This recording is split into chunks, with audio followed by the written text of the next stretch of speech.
শেখ হাসিনা সাইবাবাদের পুতুল, সজীবাদের জয় এবং শেখ রেহেনার ছেলে ববি এদের সহ আরো 2-1 জনের নামে 80,000 কোটি টাকা পাচার। তো শেখ হাসিনা তার এই অন্যায়, তার এই অবৈধ লুটপাট, গোটা বাংলাদেশের সম্পদকে নিজের আঁচলের মধ্যে বেঁধে রেখে তিনি দুঃশাসন কায়েম করেছিলেন। আর এই দুঃশাসন কায়েম করতে গেলে আপনার বিরোধী কণ্ঠকে স্তব্ধ করতে হবে, বিরোধী কণ্ঠের প্রধান নেত্রীকে কারাগারে রাখতে হবে, যেভাবে সাদ্দামরা করেছেন, যেভাবে আরো অন্যান্য ফ্যাসিস্টরা করেছেন, ঠিক একই কায়দায় একই কাতারে শেখ হাসিনা তাই করেছেন। বন্ধুরা আমার, আজকে বিষয়গুলি এইভাবেই বেরিয়ে আসছে।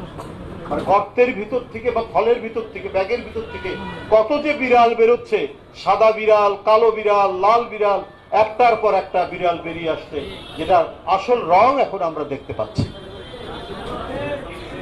আমি তত্ত্বাবধায়ক সরকারের যে স্বরাষ্ট্র উপদেষ্টাকে ধন্যবাদ দেই। ভাই, প্রথম দেখলাম ভারতের কাঁটাতারের বেড়া মানে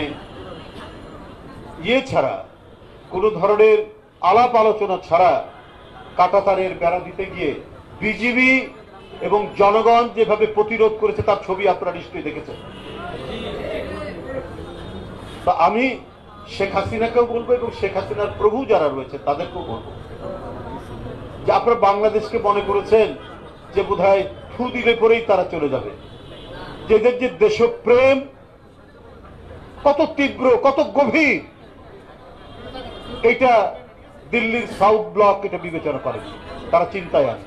ওরা মনে করেছে শেখ হাসিনাকে রেখে দেবে তো আমাদের পারপাস।